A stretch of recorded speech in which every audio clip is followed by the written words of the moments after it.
আসন্ন জাতীয় সংসদ নির্বাচনে ৮৮ যশোর ৪ আসনের অভয়নগর বাঘারপাড়া ও বসুন্দিয়া মনোনয়ন পুনর্বিবেচনার দাবিতে অভয়নগরে গণসমাবেশ ও মিছিল অনুষ্ঠিত হয়েছে। অভয়নগর থানা ও নোয়াপাড়া পৌর বিএনপির আয়োজনে সোমবার বিকালে নোয়াপাড়া ইনস্টিটিউট মাঠে গণসমাবেশ অনুষ্ঠিত হয়। নোয়াপাড়া পৌর বিএনপির সভাপতি আবু নঈম মোডলের সভাপতিত্বে সমাবেশে প্রধান অতিথির বক্তব্য রাখেন ৮৮ যশোর ৪ সংসদীয় আসনে বিএনপির মনোনয়ন প্রত্যাশী শ্রমিক দল কেন্দ্রীয় কমিটির সিনিয়র সহসভাপতি ও অভয়নগর থানা বিএনপির সভাপতি ফারাজি মতিয়ার রহমান। অভয়নগরের স্বার্থ গুরুত্ব না দিয়ে যারা ব্যক্তিগত স্বার্থ চরিতার্থ করার চেষ্টা করছে, তারা চায় যে অভয়নগরের মানুষের প্রতি তাদের কোনো দায়িত্ব নেই।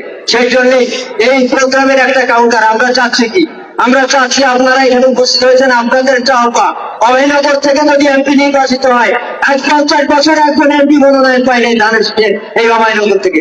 আপনারা সেই কারণেই আজকে ইনস্টিটিউট মাঠে এসেছেন। এই জন্য আপনাদের দাবি প্রতিষ্ঠিত হোক, এই লড়াইয়ে অবতীর্ণ আছি। আমি অধিকার মতো ছুটে বেড়াচ্ছি আপনাদের অধিকার প্রতিষ্ঠিত করার জন্য।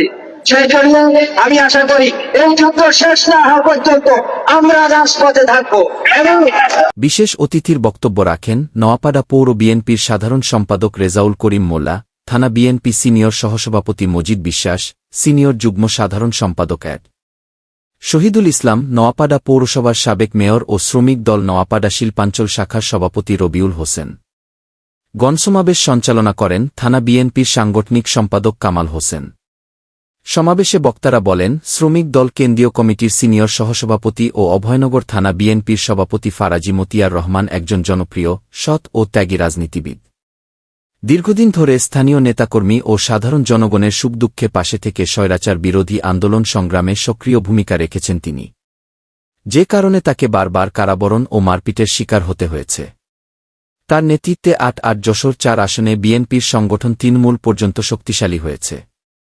ত্যাগী ও পরীক্ষিত এই নেতাকে আসন্ন জাতীয় সংসদ নির্বাচন ৮ যশোর ৪ আসনে বিএনপি কর্তৃক মনোনয়ন না দিলে জনগণের আশা আকাঙ্ক্ষার প্রতিফলন ঘটবে না।